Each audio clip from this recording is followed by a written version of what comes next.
Estimados amigos de Demonios, hoy volamos virtualmente hacia España. Nos vamos a la pequeña ciudad, o no tan pequeña, ya nos va a aclarar el amigo Joseph, la gran ciudad de Tarrasa, es ahí cerca de Barcelona. Y estamos con un viejo amigo de hace más de 20 años que nos conocemos, allá por la década del 90, cuando todavía la internet que conocemos hoy estaba apenas en pañales, que no existía ni Facebook, ni WhatsApp, ni Twitter. En esa época de la génesis de internet, con una de las primeras personas que hice contacto fue con el amigo que está presente hoy, Joseph Guijarro, un gran investigador, no solamente del tema OVNI, sino de los misterios en general. Trabajó en importantes revistas españolas, por ejemplo, ya nos va a contar. Y bueno, desde entonces que seguimos manteniendo contacto, y bueno, y hacía rato que lo quería tener en mi canal, compartir una charla con él, porque si hay alguien que sabe no solamente teóricamente de los temas, sino en forma práctica, porque ha estado en muchos lugares de los cuales investigó, es esta persona. Estimado Joseph Guijarro, muchísimas, pero muchísimas gracias por tu tiempo, por tu muy buena predisposición, y como siempre les digo a mis invitados, como primera pregunta, como disparador, ¿quién es Joseph Guijarro? Déjame que antes, Carlos, gracias por tu presentación, te aclare lo de pequeña o gran ciudad, dependiendo con qué la compares. Yo sé que Buenos Aires es un enorme monstruo encima del mapa, pero Tarrasa, que es capital de la comarca en la que yo me encuentro y que dista tan solo a unos 30 kilómetros de Barcelona, es la tercera ciudad en población mayor de Cataluña, de manera que lo de pequeña población queda un poquito así como entrecomillado, ¿verdad? Pero en efecto, un servidor lleva ya 35 años dedicado a explorar los misterios, fundamentalmente aquellos que tanto a ti como a mí nos apasionaron siempre, que son los relacionados con el espacio, con la posibilidad de las visitas extraterrestres, ese binomio muchas veces inadecuado de establecer ovnis igual a naves extraterrestres ha centrado en buena parte mis pesquisas a lo largo de todo este tiempo. Y como bien decías, pues he ocupado importantes cargos dentro de las publicaciones españoles, por ejemplo en Karma 7, la decana de todos estos temas, pues llegué a dirigirla en su última etapa. Desgraciadamente esa revista ya desapareció, motivo por el que fui a ocupar el cargo de redactor jefe a la revista Más Allá, la más vendida entonces en nuestro país, dirigida por el hoy previo planeta de las letras en España, que es Javier Sierra. Y después he colaborado, sigo haciéndolo, con otras publicaciones como Año Cero o Enigmas, o ocupando otros cargos de responsabilidad pues en la televisión, en Canal Historia, en un espacio muy conocido, yo creo también a nivel internacional, que es Aliens Ancestrales, que en España se tituló como Extraterrestres y que ha ocupado 5 años la pantalla con gran éxito, todavía reponiéndose en la actualidad. ¿Cuál fue el disparador o el evento o el acontecimiento que te metió o que te abrió las puertas del misterio? ¿Hubo algo, algún avistamiento, algo? Por desgracia no, la cosa fue más fruto de la casualidad o del azar que de otra cosa. Habida cuenta de que yo nací en el seno de una familia que más bien creía poco en todas estas cosas. Eran formas de vida muy prácticas, muy poco trascendentes, pero sin embargo, como tanto papá como mamá trabajaban, me dejaron al cargo de una vecina, la del tercero concretamente, que en paz descanse, que era espiritista. Y ella me regaló el primer libro que yo tuve en mis manos de estos temas, que tú recordarás perfectamente, es un clásico de Peter Krasa, que se llamaba No es terrestre, de Peter Colosimo. Y aquello yo lo devoré con fruición, esa conjunción de historia en la que presuntamente habrían intervenido inteligencias, los antiguos dioses venidos de las estrellas, a mí me fascinó. Esto, unido a que mi papá estaba suscrito a las selecciones de Rears Digest, unas publicaciones muy pequeñas en formato National Geographic que solían abordar temas relacionados con el espacio, o un tema que a mí me fascinó, que era el del Triángulo de las Bermudas. Digo que me fascinó porque me impactó de tal manera que con mis pocos medios, entonces yo tendría pues 14 años o una cosa así, empecé a... No, que 14 años, tendría 10 años, estaba en cuarto de EGB. Empecé a investigar por mi cuenta, buceando en la Biblia, intentando contactar con personas que hubieran podido estar en el Triángulo de las Bermudas, y realicé un pequeño opus y quise dedicar desde ya, clarísimo, mi vida a todo esto. Y un viejo conocido de todos, gran añorado, Antonio Rivera, decano de los ufólogos españoles, al que invité a dar una conferencia a mi colegio, asombrado por aquellas cosas que aquel chaval que aún andaba con pantalón corto contaba. Yo le dije: don Antonio, ¿cómo puedo hacer para ser ufólogo? Y él me dijo dos cosas: aprende inglés y estudia periodismo, que es lo que más cerca te va a poder mantener para ganar las habichuelas y seguir en contacto con este tema. Y eso hice, Carlos, hacerle caso a mi mentor Antonio Rivera, que hace 2 días hubiera cumplido 99 años. Cuéntanos. Era amigo, por cierto, de un ufólogo argentino que a pesar de su edad sigue dando guerra, que es don Fabio Zerpa, al que tengo en gran estima, y ambos colaboraron desde sus respectivas facetas, el uno desde más artística, más showman, que es don Fabio, y don Antonio, que llegó aquí en Barcelona a conseguir la Creu Sant Jordi, que es uno de los distintivos más importantes que otorga el gobierno a un personaje público. 2 palabras sobre Antonio Rivera. ¿Cómo era investigar y difundir el tema OVNI en esa época que no existía ni internet? Bueno, es que, claro, hay que ponerse en situación. Tú lo has dicho muy bien, Carlos, no existía internet.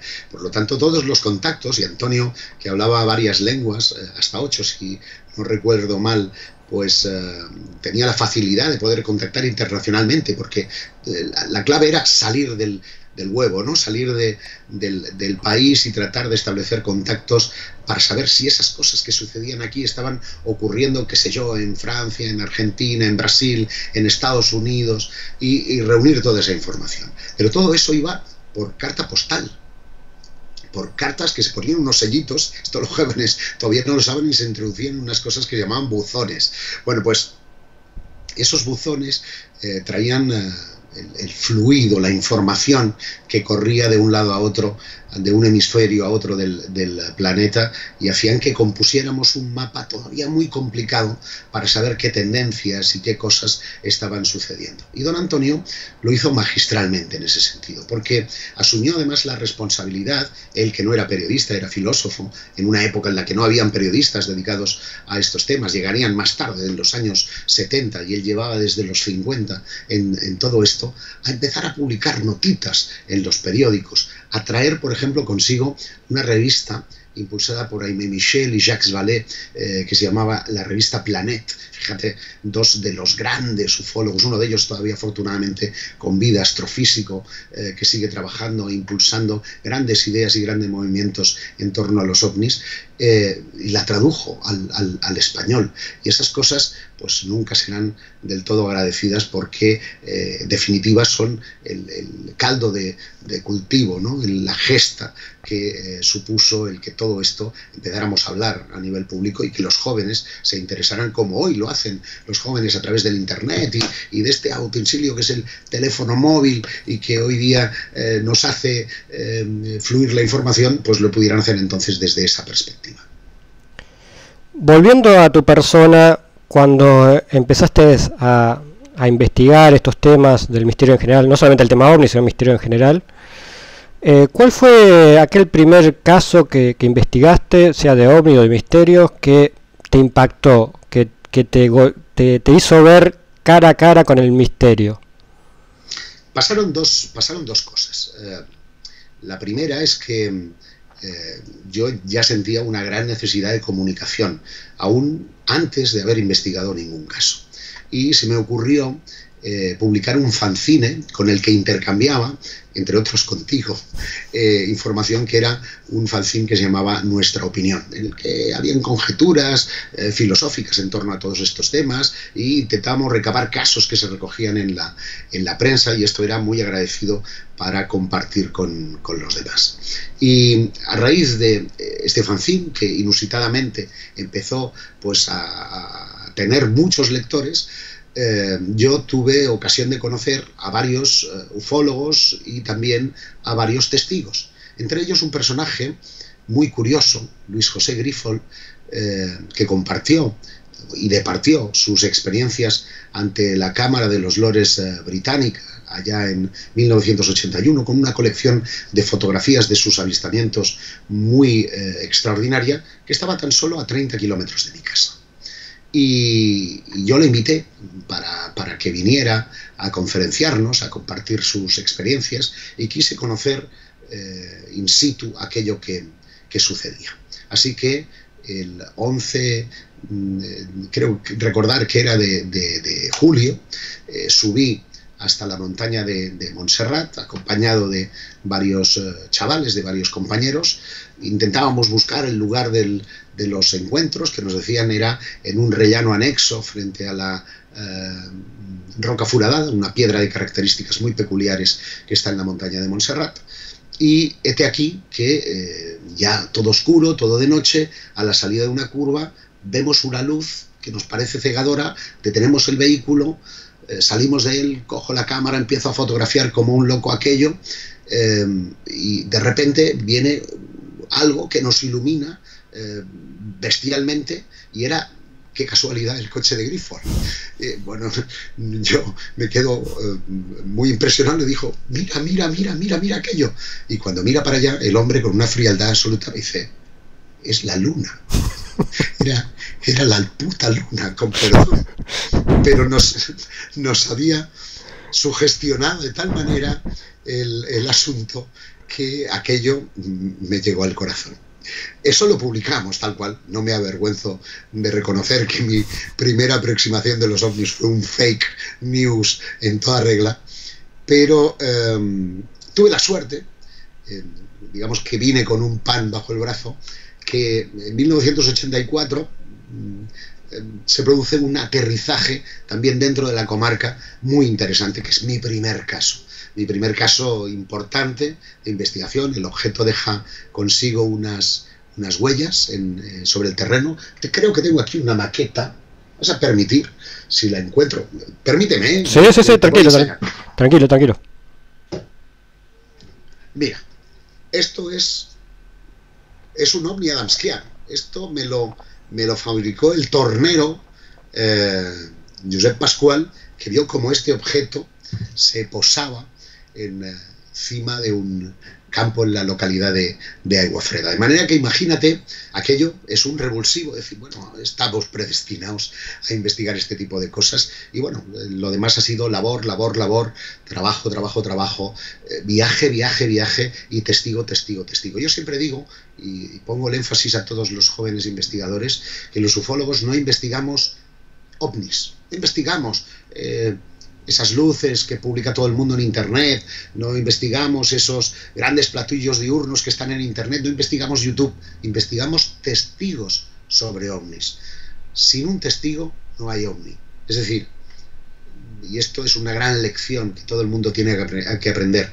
Por mucho que nosotros tecleemos en YouTube ovnis y nos salgan grandes evidencias, entre comillas, muchas de ellas, por no decir el 99%, no están respaldadas por testimonio alguno, no están respaldadas por otras pruebas que la única filmación. Y sabemos que tanto las agencias publicitarias como los alumnos de 3D y de formaciones relacionadas con lo audiovisual escogen este tipo de fenómenos porque rinden grandes búsquedas, y por lo tanto, si damos credibilidad a ese tipo de de asuntos, lo que estamos es engordando una bola de nieve que no nos conduce a ninguna parte. Fíjate, en los años 60, 70, 80 nos objetaban que no habían pruebas gráficas de calidad, y hoy que tenemos pruebas gráficas de calidad no las queremos porque realmente lo que nos están aportando es mayor confusión. Creo que hay que dar un paso atrás, que tenemos que volver a esa fase en la que es muy importante el testigo directo. Y fíjate, te digo más, por mucho Skype, por mucho YouTube, por muchas redes sociales que tengamos, es fundamental el trato directo con los testigos, porque uno ve cómo se desenvuelven en su entorno, qué reputación puede tener para el resto de la población, para su entorno vecinal más próximo, y nos ayuda a encuadrar perfectamente en lo geográfico, en lo temporal y en lo social a esa familia que puede estar realmente afectada por un avistamiento o un aterrizaje de características extraordinarias. Habría mucho para hablar de los testigos, de cómo abordarlos, de cómo contenerlos a veces, ¿no? Porque muchas experiencias son traumáticas para el testigo y tal vez nosotros, los llamados investigadores, por ahí a veces no sabemos cómo contener a ese testigo que ha tenido una experiencia traumática y demás. Creo que es un tema para profundizar seguramente en otro momento. Mira, si me lo permites, hace pocos meses estuvo acá en Barcelona promocionando su film Testigo de otro mundo, Alan Stilwellman. Yo conocía por referencias muy antiguas el caso que se aborda en esa película, pero es curioso cómo un film ayuda a poner de nuevo en solfa un testigo muy particular y unas evidencias cuestionables hasta cierto punto desde la perspectiva en la que son abordadas en el film. Pero lo que ha hecho Alan, cuestionable desde otros puntos de vista, para mí es esencial, que es ir a convivir, ir a conocer a ese testigo. Por demás, que se hayan ocultado datos, como que han habido muchos otros avistamientos, que hay algunos elementos, ¿verdad?, que no encajan dentro de su testimonio, pero es esencial, insisto, el abordar al testigo dentro de su marco de referencias. Es mi opinión, ¿eh? Sí, totalmente de acuerdo. Y después de aquel fallido, digamos, primer avistamiento que resultó ser la Luna, me imagino que habrás tenido después sí encuentros, digamos, directos con el llamado fenómeno OVNI. ¿Qué nos puedes decir al respecto? Tampoco se ha prodigado de forma extraordinaria. Mi bautismo allá en Montserrat se produciría en octubre de 1985. Además yo me lo perdí, pero recién descendíamos de la montaña cuando todos los compañeros que estaban todavía eufóricos por aquello que acababan de ver, llegamos al núcleo poblacional, a Tarrasa, 5 y pico de la madrugada, cuando un objeto un objeto discoidal, con una especie de triángulo dibujado en forma de color negro en su interior y un montón de lucecitas, se activaba con un ruido de turbina que a mí realmente me impresionó. Ese fue mi primer avistamiento, y luego he tenido otro no hace tanto tiempo, hace un par de años, en la carretera nacional 2, mientras me dirigía a Madrid, a la altura hay una población muy chiquita, Cala Torao, una población muy chiquita de la provincia de Zaragoza. Un objeto triangular se desplazaba velozmente sobre el vehículo y ocurrió un poco un efecto que está siendo objeto de debate actualmente entre los ufólogos, ese factor Oz, ¿no?, vamos a llamarlo así, porque en una carretera nacional donde el tráfico, aunque sea de noche, podían ser las 10, 11 de la noche, suele ser bravo, o sea, hay mucho tráfico. En ese instante en el que aquel objeto apareció, ni habían coches detrás mío, ni habían coches por delante, como que aquello habría generado una especie de atmósfera, de cápsula, ¿no?, del tiempo que había congelado aquel avistamiento únicamente para mí y mi pareja, que éramos los que viajábamos con destino a Madrid.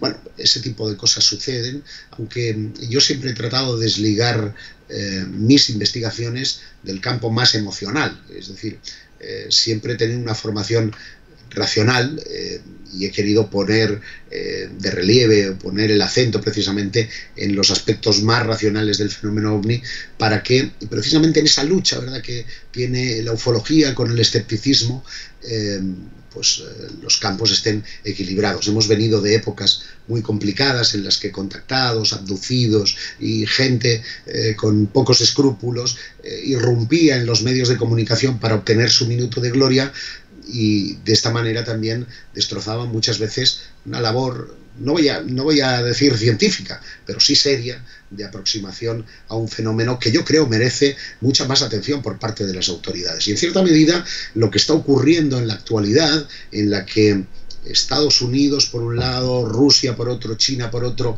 parecen estar pugnando por ser los primeros en ofrecer la gran noticia del hallazgo de vida extraterrestre, ayuda en cierta medida a crear un clima, un goteo de informaciones relacionadas con exoplanetas, relacionadas con vida microbiana, relacionadas con esos exoplanetas dentro de la zona habitable, y de pequeñas filtraciones como ese plan secreto que el Pentágono financió durante años con 22 millones de dólares anuales, con el propósito de estudiar precisamente el fenómeno ovni. Esto viene a confirmar que aquellas atribuciones que en el cumpleaños, en el 50 aniversario del avistamiento de Arnold, un mayor de la Fuerza Aérea Norteamericana, decía, bueno, es que los ovnis son aviones nuestros, que ya nos iba bien que fueran confundidos por ovnis porque de esta manera nadie nos preguntaba. Bueno, pues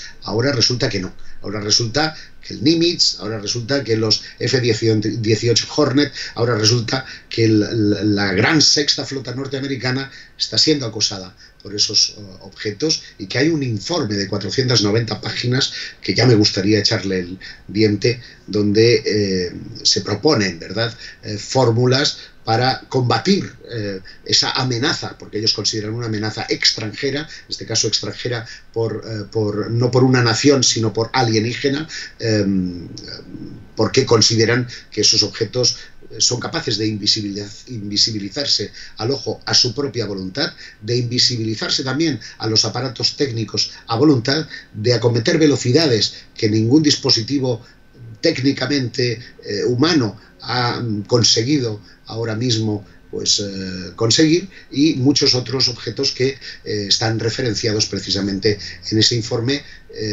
ultra secreto, de la que se han podido filtrar solo pequeños pedazos, pequeñas informaciones. Después de tantos años detrás del fenómeno OVNI, investigando, hablando directamente con los testigos, yendo a lugares, si yo te he pedido que me menciones un caso, ¿cuál es el primero que te viene a la mente? Sea un caso que hayas investigado o un caso que haya ocurrido pero que te haya impactado particularmente. ¿Cuál me dirías? Bueno, de los que he investigado de forma directa, seguramente me quedaría con un clásico, que es el que aconteció el 11 de noviembre de 1979 en España. Un avión de pasajeros que viajaba de Palma de Mallorca a las Islas Canarias, y que tuvo que interrumpir su vuelo delante de la presencia de dos luces rojas que ocasionaron el primer aterrizaje de emergencia de una aeronave comercial. Esto supone poner en riesgo, ¿verdad?, un pasaje, pero hay muchos casos similares. En mi canal de YouTube he ido recopilando algunos de estos casos en los que había, por ejemplo, el sonido de las cajas negras. Algunos de ellos son impresionantes. 1981, hasta 9 objetos son detectados por el radar en el punto India, entre Barcelona y Palma de Mallorca. Varios aviones tienen que desviar su ruta a causa de este incidente. A mí me parece que esto afecta a la seguridad nacional, y en consecuencia son casos realmente muy interesantes de estudiar. Y a nivel de ufología mundial, pues ocurre 3/4 de lo mismo. Ahí en Argentina habéis tenido el caso Bariloche, que para mí sigue siendo un gran interrogante, a pesar de la oposición de muchos escépticos, ¿verdad?, con respecto a los apagones y la aventura protagonizada por Polanco ese día. pero también en Chile el vuelo del AN-45, que tuvo un desenlace bien curioso porque tuvo que maniobrar para deshacerse de ese no identificado, o el testimonio que recogía hace tan solo unos meses atrás de un teniente coronel de la OTAN que bueno, también tuvo que desviar su avión cuando unos objetos luminosos se abalanzaban estrepitosamente contra la carlinga de su avión, iluminándola, dejando a todos los militares que acompañaban en aquel vuelo de rastreo pues absolutamente alucinados frente a la velocidad que se había producido. Son solo casos, son solo experiencias. Tengo miles encuestados y es difícil quedarse con uno solo. A veces optamos por la opción de los testigos de alto nivel, por los pilotos militares, por los radaristas, en definitiva, por pruebas objetivas que tratan de dar consistencia a algo que nos parece, vamos a decirlo así, sobrenatural. De ese primer caso que mencionabas, que es el famoso caso Manises, conocido como caso Manises, que es uno de los clásicos de la ufología española y mundial, ¿cuál es tu conclusión, si es que tienes una, sobre lo que pasó aquella noche? Bueno, conclusión para mí está clara, y es que un objeto de características tecnológicas muy avanzadas se coló en la península ibérica, e incluso los miembros de la torre de control abrieron las luces de la pista de aterrizaje porque le confundían con la aproximación de un avión comercial. No hay lugar a dudas de que aquel objeto existió. Se triangularon posiciones entre testigos que habían en el suelo, en tierra, los de la torre de control, la del radar Pegaso, que pese a que después el informe dijo que no habían sido captados, inicialmente se captaron esos ecos a 10-11.000 pies de altura sobre la vertical de Sagunto, y por supuesto las fotografías obtenidas por Pep Climent a la salida de un cine, porque esto hay muy poca gente que lo sepa. Aquel avistamiento había sido predicho, había sido vaticinado. Unos contactados de Sóller en Palma de Mallorca, Joan Coll y Pep Climent, un poco, vamos a decirlo, zumbado, porque era muy excéntrico, era muy convencido, un activista de los ovnis, decía estar como en contacto telepático con esas entidades. Le dijo a su compañero Pep: coge la cámara y vete a la montaña, porque esta noche, del 11 de noviembre del 79, vas a tener tu avistamiento, vas a tener tu prueba. Y el hombre, que era mecánico, un mecánico que estaba a 200 metros de ese bar en el que solían reunirse, cogió su cámara, pero en el recorrido hay un cine y echaban una peli, ahora no recuerdo cuál. El hombre dijo: los ovnis o la peli, y se metió en la película. Así que dejó a los ovnis para más adelante.